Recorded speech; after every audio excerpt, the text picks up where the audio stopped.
dimanche 9 décembre. Du livre du prophète Baruch.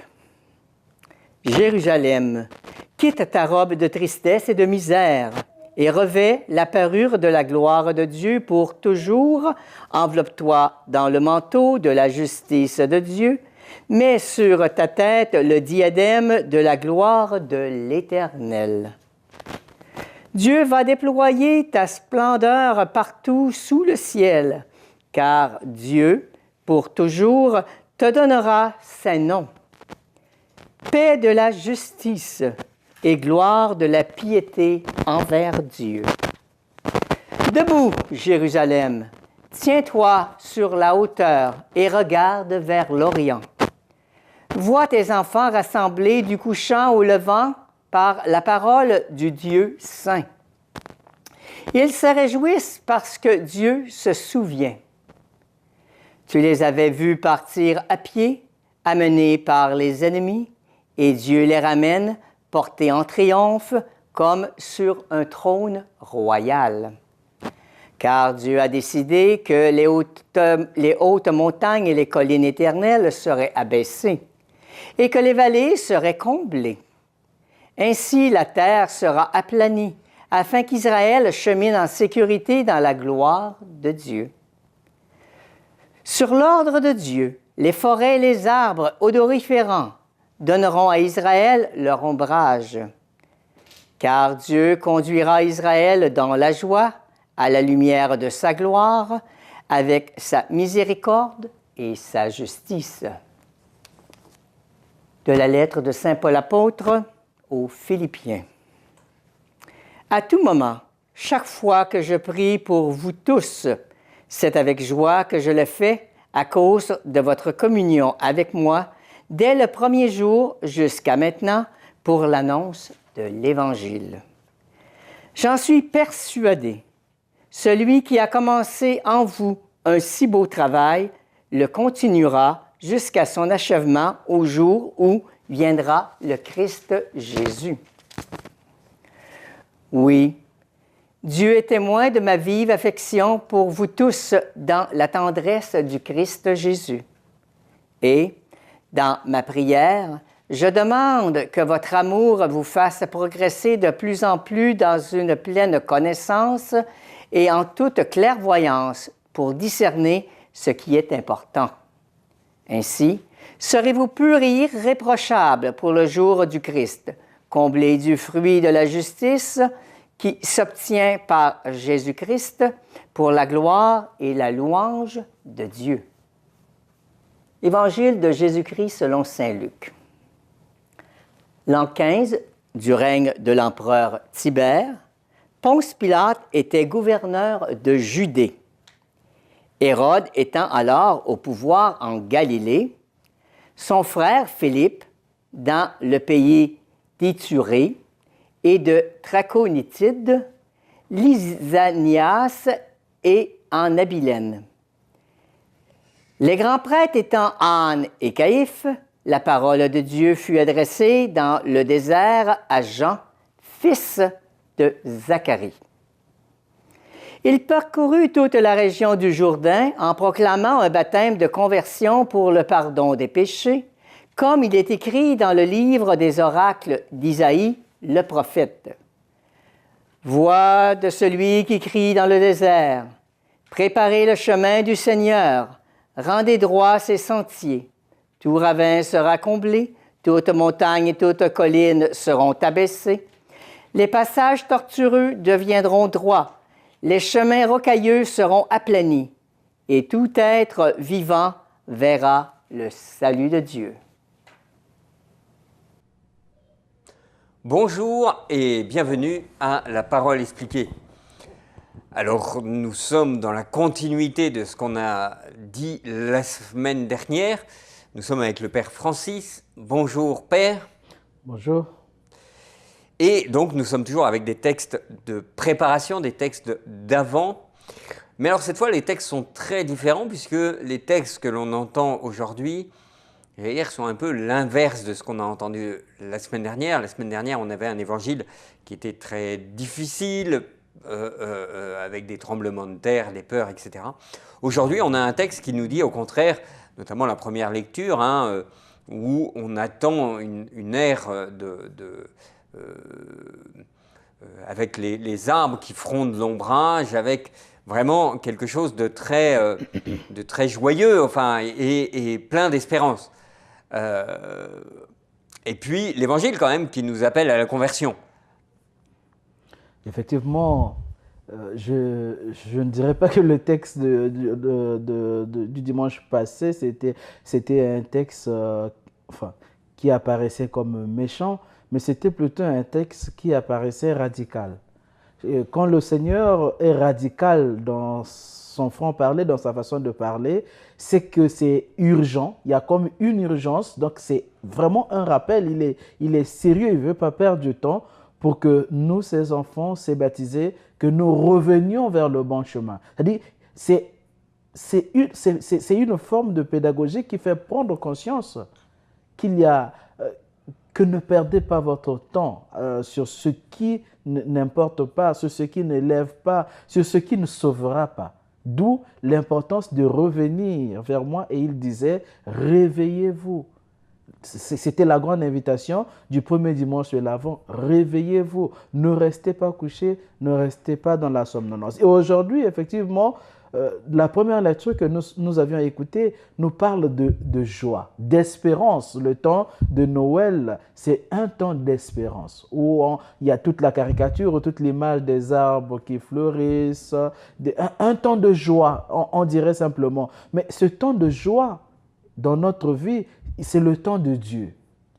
Mais c'est important de lire hein, le début du texte avec le prophète Baruch qui dit « Jérusalem, sortez de votre tristesse. Jérusalem, sortez de votre torpeur, de votre peur. » C'est tout le rôle du prophète hein, qui est un rôle de consolation, qui est un rôle de soutien. Parce que le prophète Baruch, comme nous dans notre vie chrétienne, nous sommes des prophètes. Nous sommes des prophètes pour partager Dieu, nous sommes des prophètes pour soutenir, pour apporter une consolation. Et effectivement, les paroles du prophète Baruch trouvent un écho dans le psaume que nous avions médité, qui nous rappelle les merveilles du Seigneur dans notre vie. C'est-à-dire, quand les difficultés arrivent dans notre vie, quand les malheurs atteignent notre vie, il est bon de se rappeler des temps où tout a été bien.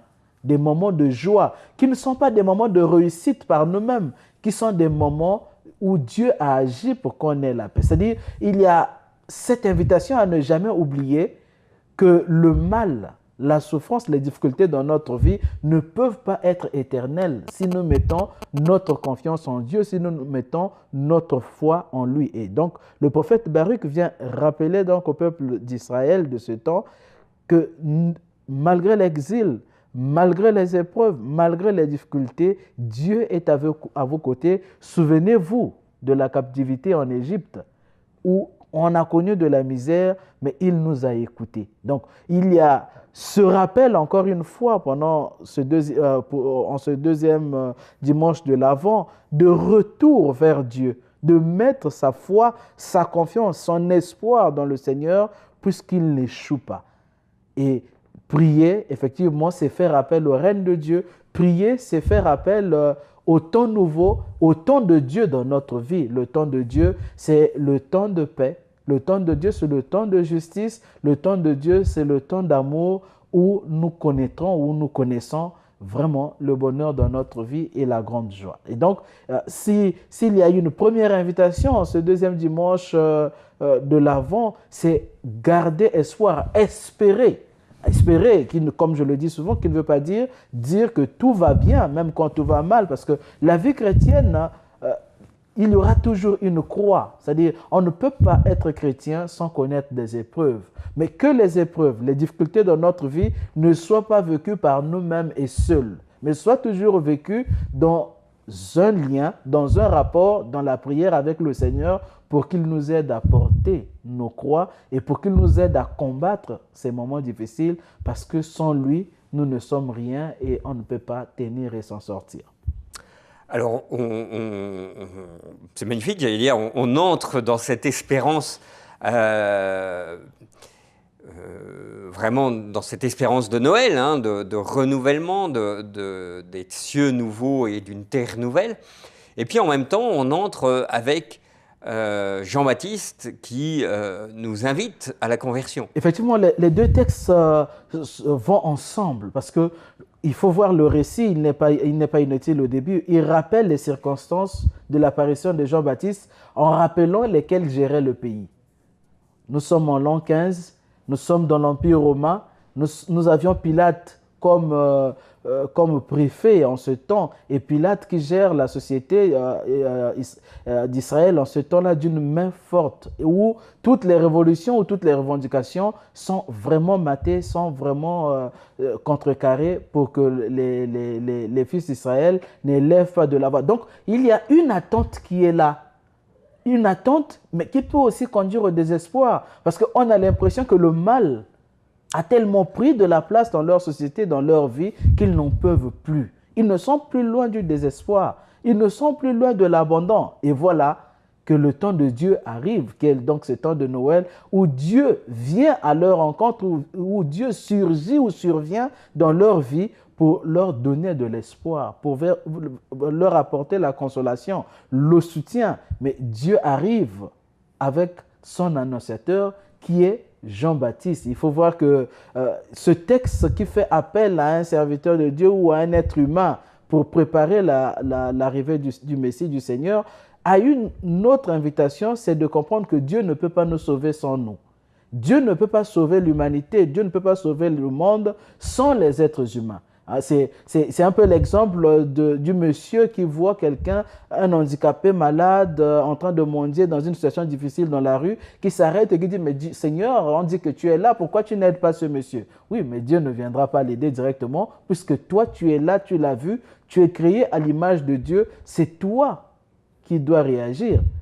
Et effectivement, il y a ce côté hein, où on doit prendre conscience dans cette lecture. Dieu utilise peut-être le mot n'est pas bien choisi, Dieu choisit, se sert, on dira dans le bon sens, des êtres humains pour faire entendre sa parole et pour préparer, pour matérialiser son règne. Et voilà qu'il aura donc choisi Jean-Baptiste comme prophète, comme son annonciateur, pour annoncer ce règne de Dieu qui arrive, mais qui ne sera visible, qui ne sera prêt que si nous nous convertissions.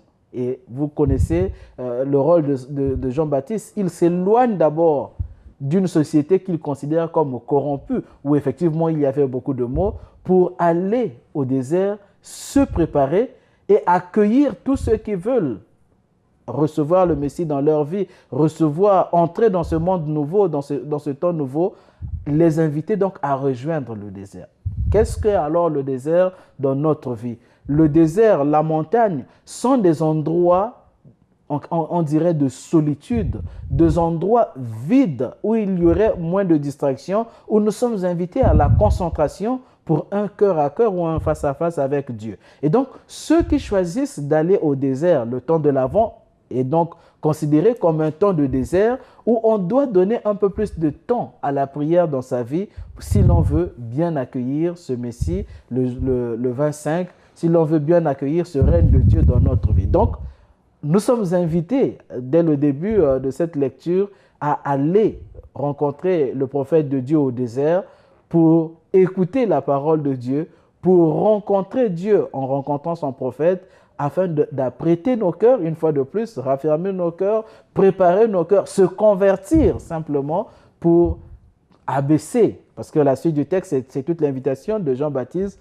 abaisser les collines, apprêter les routes, mais les routes qui doivent être apprêtées, ce ne sont pas les grandes routes d'Amos, c'est notre espace, l'espace de notre cœur, qui doit être vidé des montagnes d'orgueil, des montagnes de convoitise, qui doit être vidé simplement du péché ou de tout ce qui l'encombre et qui nous empêche d'aller donc à la rencontre de Dieu ou d'accueillir ce Dieu qui vient dans notre vie. Alors, pour reprendre un peu l'introduction qu'on a de cet évangile, donc comme vous le disiez, qui est très très marqué, hein, on a quand même tout un paragraphe où on nous situe à la fois géographiquement et dans le temps. À l'époque, hein, on n'est pas comme maintenant où on est en 2018, et c'est 2018 après Jésus-Christ, donc on a une date de départ, puis on compte. À l'époque, effectivement, il n'y avait pas de date de départ où on comptait comme ça, et on compte toujours. Et c'est pour ça qu'on situe de manière aussi large, hein. On dit ça fait tant de temps qu'il règne, ça fait tant de temps que lui il est au pouvoir, etc. Parce qu'il n'y a pas de repère universel dans le temps, hein, comme on a maintenant. Donc c'est important de bien situer dans le contexte historique ce pourquoi on insiste sur cette géographie, sur ce lieu, et aussi un aspect qui est souvent peu souligné, c'est que l'action d'une personne, qui est Jean-Baptiste en l'occurrence, a un impact sur l'intégralité du monde, sur l'intégralité de l'univers. Alors, on le sait, pour Jésus, tout le monde se dit, ça c'est évident que Jésus a sauvé le monde, puis on le répète, Mais Jean-Baptiste, qui est le précurseur, lui aussi a un impact sur l'ensemble. Et j'allais dire, on pourrait prendre tous les apôtres, hein, qui sont peut-être plus proches de nous parce que ce sont des humains qui étaient là et qui ont été choisis par Jésus, comme on pourrait l'être nous aussi, ou plutôt comme nous-mêmes on l'est. Eh bien, tous ont un impact sur l'ensemble de l'humanité, sur l'ensemble. Et je pense que c'est un aspect auquel on prête peu attention. On est peu attentif au fait que l'action que moi je peux avoir, en particulier quand je suis une personne âgée ou que je suis malade, eh bien cette action a un retentissement, éclaire ou de manière visible ou invisible d'ailleurs, l'ensemble de l'humanité. Jean-Baptiste, c'est déjà l'image de quelqu'un qui appelle à la fidélité à la parole de Dieu. C'est-à-dire, il naît quand même dans un contexte d'une société, on aurait dit de manière trop dure, dépravée.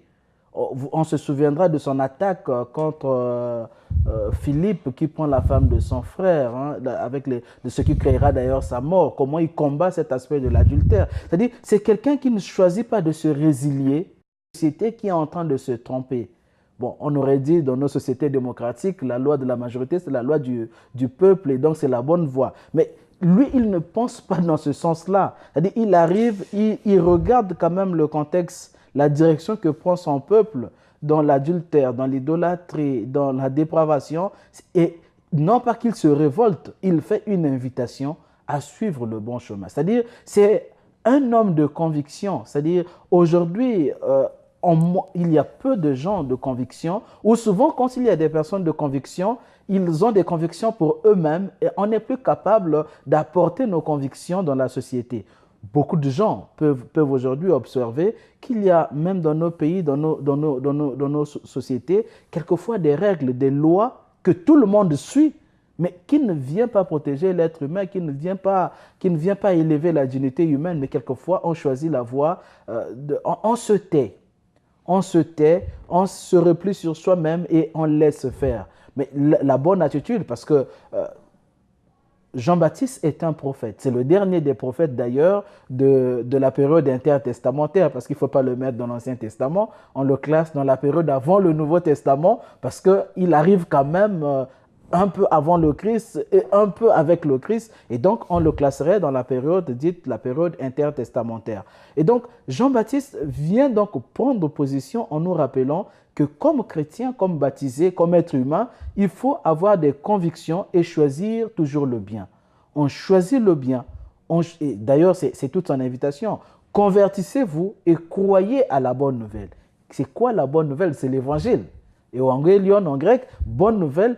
Pourquoi bonne nouvelle? Parce que c'est la bonne nouvelle du salut. C'est la bonne nouvelle qui protège l'homme, qui vient donner des garanties à l'homme, qui parle de la dignité de l'homme. Et quand on lit les évangiles, Il n'y a pas un message pour dégrader la vie humaine. Il n'y aura pas un message pour encourager, par exemple, à détruire une société. Tout le résumé de l'Évangile, c'est toujours le résumé d'une bonne nouvelle de bénédiction, d'une nouvelle de construction de l'être humain et de la société, d'une nouvelle d'amour, d'épanouissement, de bonheur. C'est-à-dire, l'être humain est au cœur du message du Christ. Il doit être heureux, heureux dans ce qui est essentiel, heureux dans l'amour de sa famille, heureux dans l'amour de ses amis, heureux, mais vraiment dans la construction et de lui-même et de l'humanité et de sa société. Et donc, il est très important de voir que le temps de l'Avent, comme je le disais la fois passée, qui est un temps de préparation comme le temps de Carême, nous invite effectivement à écouter l'Évangile, à aller au désert en gardant une attitude de prière, mais aussi à rester dans la joie de l'attente du Messie. C'est-à-dire, ce n'est pas parce qu'on est invité à se convertir, à préparer nos cœurs, qu'on doit tomber dans la peur ou dans le désespoir. Se convertir, c'est simplement, encore une fois, écouter la parole de Dieu et laisser cette parole porter des fruits dans notre vie, laisser cette parole parler en nous, dans nos paroles d'amour, dans nos gestes de charité et de bonté. Alors j'allais dire très bien, hein, on arrive à la fin de l'émission, encore une fois. Quels sont, j'allais dire, le creuset qu'on peut garder pour cette semaine? Comme pour le dimanche passé, le Seigneur nous invitait à rester éveillés et donc à rester attachés à lui, à rester debout dans la prière, dans les vertus théologales, dans les vertus chrétiennes. Aujourd'hui, effectivement, son invitation, c'est d'espérer, rester dans la joie, mais aussi convertissez-vous. Convertissez-vous et croyez en la bonne nouvelle. La conversion est une attitude du cœur avant tout, qui ne doit pas être projetée à demain ou à après-demain. La conversion, c'est aujourd'hui. C'est aujourd'hui dans ma vie que je dois apprêter mon cœur pour accueillir le Seigneur, et pas demain et pas après-demain. Et c'est cette conversion de nos cœurs qui nous aidera à nous aimer, à laisser Dieu agir en nous, à laisser sa parole prendre toute la place dans notre vie pour la contaminer à nos frères et sœurs, de telle sorte que notre monde connaisse la paix, qu'on ait un monde plus beau. Alors, c'est juste avant de finir, je trouve ça assez intéressant de voir que c'est convertissez-vous et croyez à la bonne nouvelle, et non pas ce que disent bien les gens, moi je ne crois pas, du coup ils ne se convertissent pas. On voit que c'est inversé, c'est d'abord le mouvement de conversion avant le mouvement de croire. C'est assez intéressant. Il faut une attitude du cœur pour donner la place à la parole de Dieu dans notre vie. Parce que si c'est déjà fermé, on repousse la parole de Dieu. Donc, il y a quand même une disposition de la vie qu'il faut avoir pour que cette parole de Dieu, parce que la bonne nouvelle, c'est Dieu dans notre vie. Il aura la place à notre vie si on ne le rejette pas, si on ne le repousse pas. D'où l'importance de revoir nos attitudes, de revoir nos intérêts pour qu'il ait toute la place dans notre vie. Merci beaucoup. Merci aussi. Merci à vous tous qui nous suivez et à la semaine prochaine.